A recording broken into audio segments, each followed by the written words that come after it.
من الشيطان الرجيم لقد أرسلنا رسلنا بالبينات وأنزلنا معهم الكتاب والميزان ليقوم الناس بالقسط দুনিয়াতে আল্লাহর কোরআন এসেছে দুনিয়াতে হযরত মুহাম্মদুর রাসূলুল্লাহ সাল্লাল্লাহু আলাইহি ওয়াসাল্লাম এসেছেন সমস্ত নবীগণকে আল্লাহ পাঠিয়েছেন মৌলিক একটা উদ্দেশ্যে পৃথিবী বৈষম্যহীন এক সমাজ গড়তে কাজে আজকে বৈষম্যের বিরুদ্ধে যে ছাত্ররা মাঠে নেমে এসেছে যে ছাত্র জনতা আমি মনে করি এটা আল্লাহ পাক রব্বুল আলামিনের সেই ঐতিহাসিক নির্দেশনা বাস্তবায়নের একটি পদক্ষেপ যখন আমাদের জাতি দীর্ঘ বৈষম্যের জাতাকলে পিষ্ট হয়ে প্রতিটি ঘরে ঘরে বোবা কান্নায় গোটা দেশ একেবারে একটা কঠিন বৈজ্ঞানিক শব্দ প্রতিটি ঘর থেকে আসছিল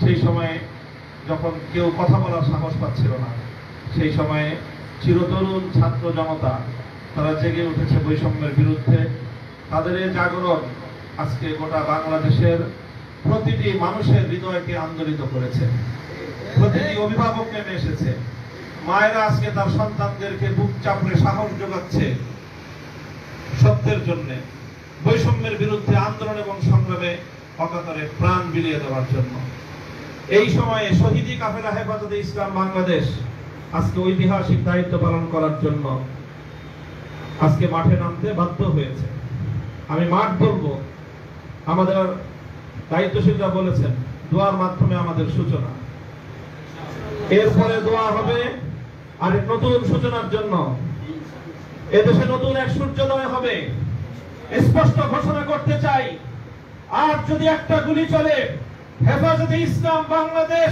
ঘরে বসে থাকতে পারবে না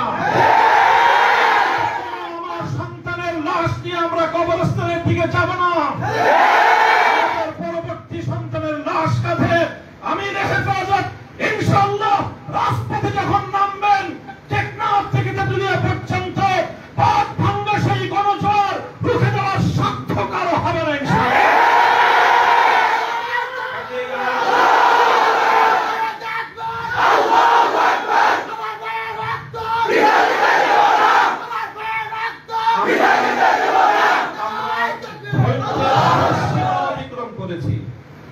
পরিস্থিতি এভাবেই যদি চলতে থাকে আর যদি আমাদের দেশের জনগণের নিরাপত্তার দায়িত্বে নিয়োজিত আইন শৃঙ্খলা রক্ষাকারী বাহিনী বুলেট যদি আর বন্দুকের নল থেকে আরেকটি বুলেট ছুড়ে তাহলে বাংলাদেশের পরবর্তী কোন অভ্যুত্থান অবশ্যম্ভাবী হবে সে অভ্যুত্থান রুখে দিতে কেউ পারবে না আমরা আল্লাহ পাক রব্বুল আলামিনের কাছে দোয়া করব যারা বৈষম্যের বিরুদ্ধে জীবন দিয়েছে যারা বৈষম্যের বিরুদ্ধে জীবন দিয়েছে অত্যাচারীর হাতে যাদের প্রাণ গিয়েছে তারা নিঃসন্দেহে শাহাদাত বরণ করেছে কাজেই সেই শহীদদের আত্মার মাগফিরাত শুধু নয় বরং শহীদদের শাহাদাতের কবুল হওয়ার জন্য আমরা দোয়া করব আল্লাহর কাছে এবং সেই শহীদদের উসিলায় আল্লাহ যেন আমাদের আগামী প্রজন্মকে এভাবেই সকল বৈষম্য জুলুম অবিচার অন্যায়ের বিরুদ্ধে রুখে দাঁড়াবার এক অদম্য সাহস যেন আল্লাহ পরবর্তী প্রজন্মের বুকে বুকে দান করেন সেই দোয়া ইনশাআল্লাহ আমরা করব ওয়া আখিরু দাওয়ানা আলহামদুলিল্লাহি রাব্বিল আলামিন সম্মানিত উপস্থিতি এবার আপনাদের সামনে বক্তব্য রাখবেন এবং দোয়া করবেন আমাদের হেফাজতে ইসলাম বাংলাদেশের সংগ্রামী নায়েব আমির আন্তর্জাতিক পরিষদ আহমদ খাতমুল বাংলাদেশের সংগ্রামী মহাসচিব হযরত মাওলানা মহিউদ্দিন রব্বানী দামাত বরকাতুহু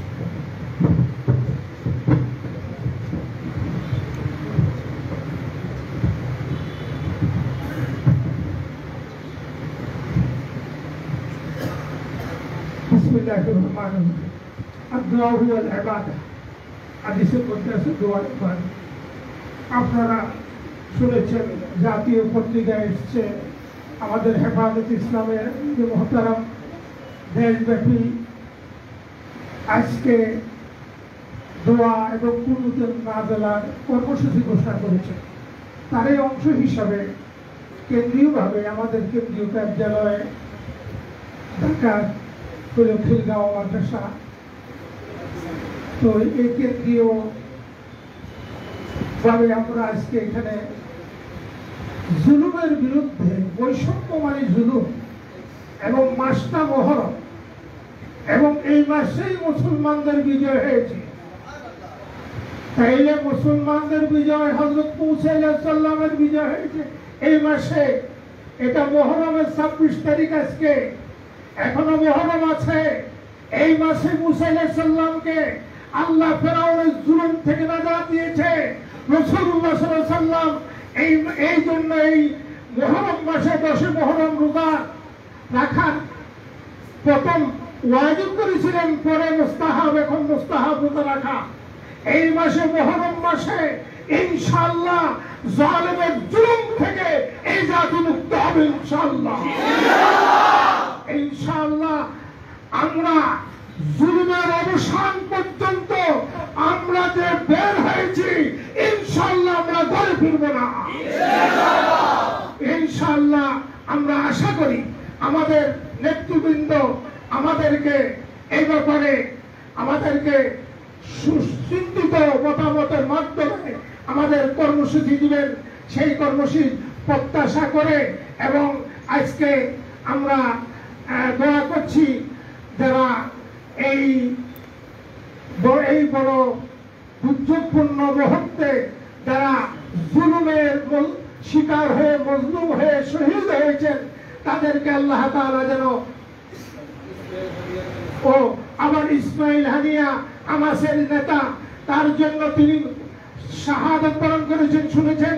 শুধু তিনি না, তার পরিবারের কোন সদস্য নাই, সব শহীদ হয়ে গেছেন। আজকে সবচেয়ে বড় মজলুম অবস্থায় আছে ফিলিস্তিনের ভাইয়েরা। আজকে পৃথিবীর যেখানে তাকাই সেখানে মজলুম তারা মুসলমান। বাংলাদেশে যদি দেখি আজকে মুসলিম ইসলাম এবং ইসলামী শক্তি, আর আমরা যদি দেখি সবচেয়ে বেশি জুলুমের শিকার হয়েছে এবার ইসলামের নেতৃবৃন্দ। যেখানে দেখি আজকে জুলুমের শিকার মজলুম মুসলমান। কেন? আল্লাহ তাআলার কাছে আজকে তাই আমরা দোয়া করব। আসর থেকে মাগরিব পর্যন্ত ওলামায়ে কেরাম বলেন এখানে দোয়া কবুল হওয়ার সময়। তাই আমরা সবাই যারা মৃত্যুবরণ করেছেন তাদেরকে আল্লাহ তাআলা শাহাদাতের মর্তবা দান করেন। আর যারা অসুস্থ অবস্থা হাসপাতালে নিজের জীবন নিয়ে তারা খুব করুণ অবস্থায় দিন যাবত করছেন, আল্লাহ তাআলা যেন তাদেরকে শেফায়ে আজলা গায়েবা নসিব করে। আর যারা নিখোঁজ আছেন তাদের যেন খোঁজের ব্যবস্থা সরকারিভাবে হয়, তার জন্য আমরা দোয়া করব। সবাই সূরা ফাতিহা একবার পড়ি, সূরা ইখলাস 3 বার পড়ি, সূরা তাকাসুর একবার পড়ি। বিসমিল্লাহ।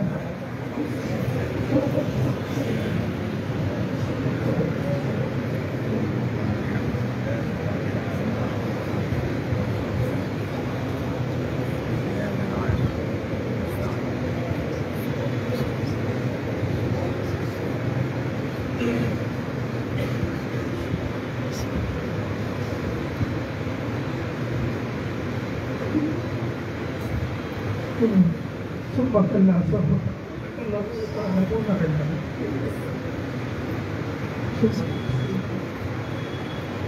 اللهم صل على سيدنا محمد. الحمد لله رب العالمين، والصلاة والسلام على خير خلقه محمد وعلى آله وصحبه أجمعين. اللهم